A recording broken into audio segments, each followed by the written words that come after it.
जहां रांची में कांग्रेस ने 2 प्रत्याशियों के नाम की घोषणा कर दी है।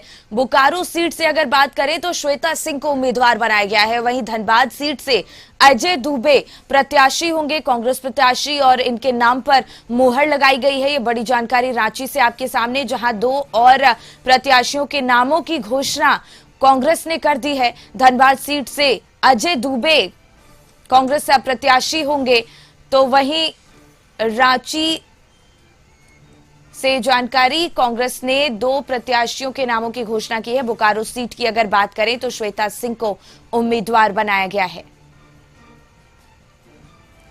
धनबाद सीट से अजय दुबे प्रत्याशी होंगे,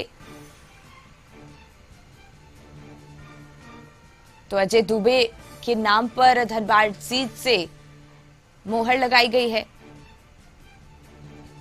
तो बड़ी जानकारी रांची से आप तक पहुंचा रहे हैं। धनबाद सीट से अजय दुबे कांग्रेस प्रत्याशी होंगे,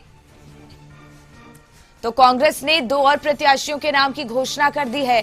ये बड़ी जानकारी आप तक पहुंचा रहे हैं। बोकारो सीट से श्वेता सिंह के नाम पर मुहर लगाया गया है, उन्हें उम्मीदवार बनाया गया है।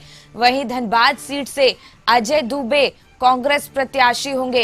राहुल इसी पर और ज्यादा जानकारी लिए हमारे सहयोगी जुड़ गए हैं। राहुल, कांग्रेस ने 2 और प्रत्याशियों के नाम की घोषणा कर दी है। बोकारो से श्वेता सिंह, तो वहीं धनबाद सीट से अजय दुबे को कांग्रेस ने प्रत्याशी बनाया है, चुनावी अखाड़े में उतारा है। देखिए, जिस तरीके से कयास लगाए जा रहे थे कि कब तक 2 नामों की घोषणा होगी, क्योंकि अगर सेकेंड फेज के नामांकन की प्रक्रिया की बात करें तो आज आखिरी दिन है। वैसे में लगातार सवाल उठ रहे थे कि अगर उम्मीदवारी की घोषणा नहीं होती है तो दिक्कतें हो सकती हैं। और आप देखेंगे कल देर शाम 2 नामों की घोषणा हुई। बोकारो से श्वेता सिंह और धनबाद से अजय दुबे के नाम पर आलाकमान ने मुहर लगाई, और अब ये दोनों लोग इंडिया गठबंधन के प्रत्याशी होंगे। कांग्रेस के सिंबल पे दोनों प्रत्याशी चुनाव लड़ेंगे। अगर श्वेता सिंह की बात करें तो बोकारो में 2019 में भी ये चुनाव लड़ी थी बिरंची नारायण के खिलाफ। 10,000 वोटों से हार का सामना करना पड़ा। अगर हम अजय दुबे की बात करें तो वो भी संगठन में काफी दिनों से काम कर रहे हैं, काफी मजबूत है।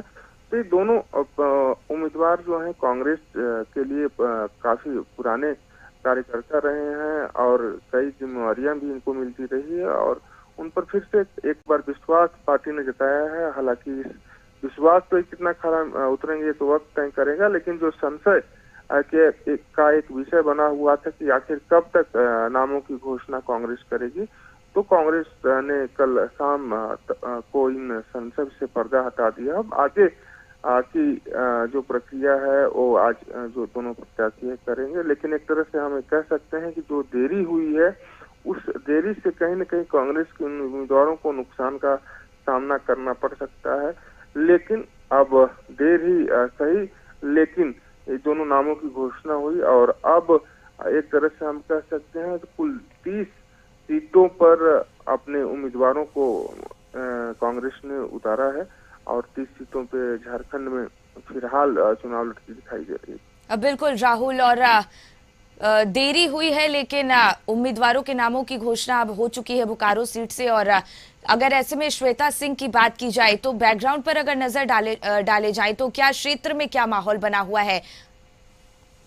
अगर शिक्षा क्षेत्र की बात करें तो काफी एक हम पहले ही बताए कि जो संशय था कौन सा उम्मीदवार होगा, कौन चुनाव लड़ेगा, कौन चुनाव नहीं लड़ेगा, इसको लेकर लगातार चर्चाएं चल रही थी। और जो उम्मीदवार थे वो भी खुलकर प्रचार प्रसार इसलिए नहीं कर पा रहे थे कि उन्हें डर था कि कहीं उनका नाम कट न जाए, उन्हें टिकट मिलेगा कि नहीं मिलेगा। कोई बिना टिकट मिले पैसा खर्च करने से बचता नजर आता। लेकिन श्वेता सिंह की अगर हम बात करें तो बोकारो में उनकी अच्छी बैठ है, और इससे पहले भी जो हम बताए कि 2019 में उन्होंने चुनाव लड़ा था, तो दिग्गज नेता है बिरंची नारायण बीजेपी के, उन्हें काफी अच्छी शिकस्त दी थी। तो हम कह सकते हैं श्वेता सिंह इस बार के भी चुनाव में काफी अच्छा प्रदर्शन कर सकती हैं और बिरंची नारायण की मुश्किलें बढ़ा सकते हैं। लेकिन अगर हम अजय दुबे की बात करें बिल्कुल बिल्कुल राहुल, अपनी नजर बनाए रखिएगा। बहुत बहुत धन्यवाद आपका तमाम जानकारी हम तक पहुंचाने के लिए।